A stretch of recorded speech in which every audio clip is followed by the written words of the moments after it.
In 1994, rangers at a game reserve in South Africa started finding dead rhinos. Poachers, obviously. There was no second theory, except the horn was still attached. Whoever killed this rhino had left behind the only part of it worth money. Then they found the next body, and the next. About one a month every month. And on every carcass, the same impossible wounds. Deep punctures, driven down into the back and shoulders from above, broken ribs. One animal had internal injuries that could only have come from something enormous kneeling on top of it. And around every kill site, the same signature. Flattened brush, uprooted trees, and pressed into the dirt, footprints the size of dinner plates. Elephant tracks. This is Pilanesberg. It's the cleanest answer anyone has ever gotten to a much older question. Why the young need the old?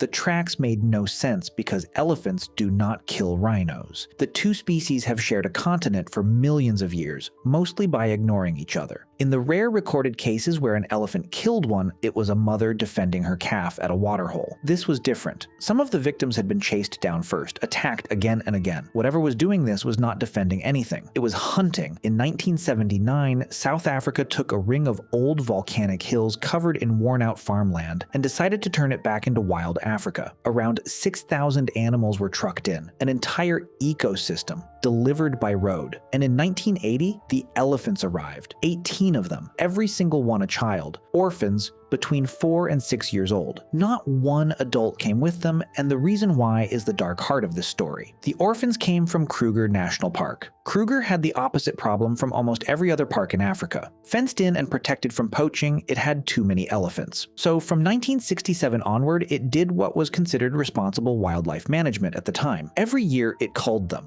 A helicopter would come in low over a herd, and a marksman would shoot the matriarch first, the oldest female, the one carrying the family's entire memory, where the water is in a drought year, which things are dangerous, how worried to be. When she is calm, everyone is calm. And when she falls, nobody runs. Elephants don't abandon their dead. The family gathers around her body and tries to lift her back up, so the shooters would work through them where they stood, one by one, until the whole herd was down. The logic was that this was the humane version. Leaving survivors in a species that remembers everything was considered crueler than erasing the whole unit at once. More than 14,000 elephants were killed this way over 3 decades, but the youngest calves were spared. Not out of mercy exactly. They were spared because they were the only ones small enough to move. No crane in existence could transport a 6-ton adult. A calf you could load. So the calves stood by while their entire families were shot. Then they were rounded up, put on trucks, and sold or donated to parks that wanted elephants again. Parks like Pilanesberg. Nobody involved was a villain. The officials knew the orphans might struggle, but the alternative was shooting them too. Saving the children was the good option, and so a brand new park received 18 traumatized orphans, tipped them out into the bush, and left them to raise themselves. A wild calf grows up inside a moving wall of adults, every hour of its childhood a demonstration of what an elephant is supposed to be. At Pilanesberg, the wall was made of other children. Within 2 years, the managers could tell something was off. The youngsters were nervous, unruly, aggressive. So in 1982, the park brought in 2 adult females, hoping a little supervision would settle them down. 2 mothers for a population of children that would eventually grow to around 70. And the deliveries kept coming. More culls, more orphans, year after year until 1993. The park was full of elephants and empty of adults. The oldest elephants those orphans had ever known were each other. Through the 1980s, they grew up, and the park started seeing behavior never documented in elephants anywhere. Safari vehicles got mock charged, then actually charged. Tourists were chased. In 1993, one of the young bulls killed a tourist. A professional hunter was sent in to destroy him.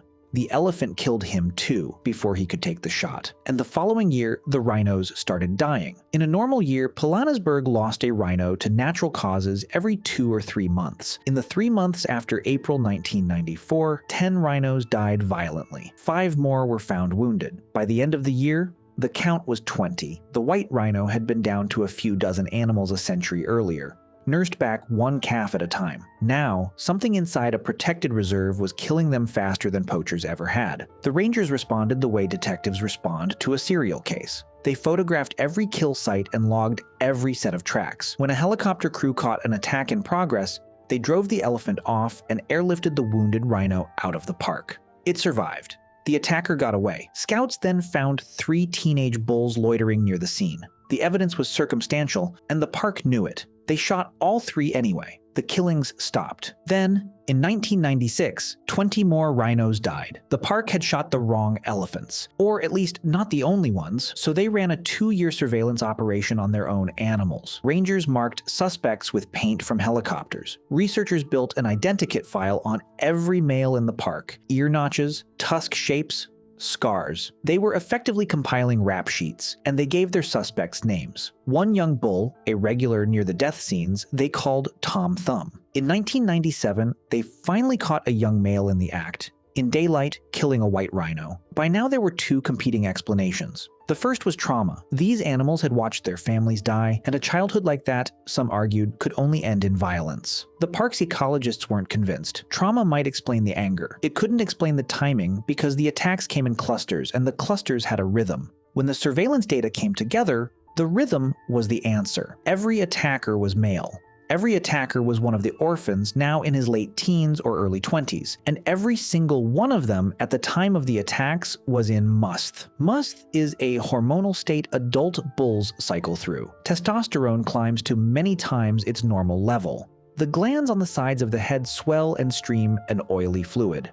The bull dribbles urine constantly, barely eats, and becomes, for a while, the most aggressive version of himself. It's normal. It's how bulls compete to breed, but it's meant to arrive late and arrive small. In a wild herd, a male leaves his family in his early teens and joins bull society, loose bands of males anchored by giants in their 40s and 50s. He starts at the bottom, and his body knows it. A bull hits his first musth around his late 20s, and at first it lasts only days, because when he runs into a real bull, his system registers that he's outranked and the state can simply switch off. Older males act as a ceiling on younger ones, just by existing. The Pilanesberg males were entering musth around 18, a decade too early. And instead of days, it was lasting months, 3 months, 5 months. Young bodies flooded with fight hormones on a hair trigger for close to half the year. In a normal population, an older bull would have shut that down almost on contact. Pilanesberg didn't contain a single one.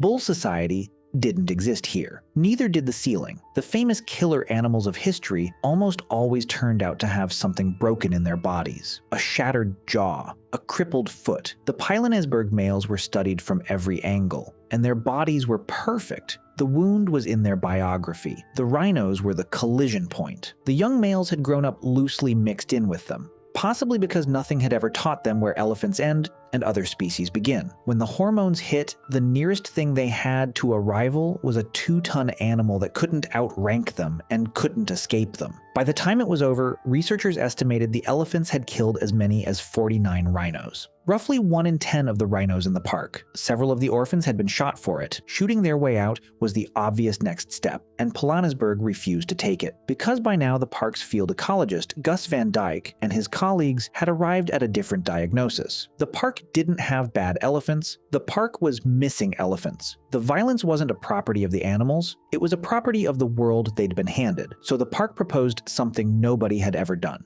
import the missing adults. For 20 years, that had been physically impossible. It was the entire reason the orphans existed. But by the late 1990s, engineers had built reinforced trucks and cranes that could handle 6 tons of living, resisting animal. For the first time in history, a full-grown bull elephant could be moved. In early 1998 in Kruger, they captured 6 of them. Adult bulls, 25 to 35 years old, each one bigger than anything the orphans had ever seen. They were hauled across the country, held for 3 days in an enclosure to learn what an electric fence was, and released. Nobody trained them. Nobody managed what happened next. 6 older bulls walked out into the park and simply began existing. Within a year, every elephant in Pilanesberg had crossed paths with them. Young males in musth swaggered up to challenge the newcomers and discovered for the first time in their lives what it feels like to be outranked. Researchers began noticing fresh puncture wounds just above the young bulls' tails. The best explanation: the older males were putting them in their place, tusk first. The teenagers stopped wandering alone and started shadowing the big bulls, the way they should have been doing since they were 12. And then Then their body chemistry reorganized itself. Musth that had been arriving at 18 was delayed. Musth that had been running for months collapsed, in some cases within minutes of meeting a bigger bull. The park called it a total turnaround. Van Dyk compared it to a gang of teenagers who had been running wild, suddenly finding their fathers standing in the room. The rhino killings didn't slow down, they stopped. In the years after the bulls arrived, Pilanesberg did not lose a single rhino to an elephant. Even Tom Thumb left the rhinos alone. The biologist Rob Slotow, Van Dyk, and their colleagues published the finding in Nature. The title was 6 words long. Older bull elephants control young males, strip everything else away, and this is what the accident demonstrated. A society is not food, space, and safety. The orphans had all three. A society has an architecture, and the top layer of that architecture does work that is invisible until it's gone. The presence of the old sets the clock on the young. It decides when aggression arrives, how long it stays, and how far it's allowed to go. None of that gets taught. It's transmitted by standing there. Remove the layer, and nothing happens at first. The children are fed, they grow, the bill arrives 15 years later when adolescence walks into a world with nothing above it. Put the layer back, and the whole system re-regulates within a season. And one detail makes the finding airtight. The bulls healed nothing. Decades later, researchers went back and tested the Pilanesberg orphans, and the damage was still in them. They couldn't judge threats the way normal elephant families do. The young need somewhere to look when they don't know what to be. Elephants got the controlled experiment.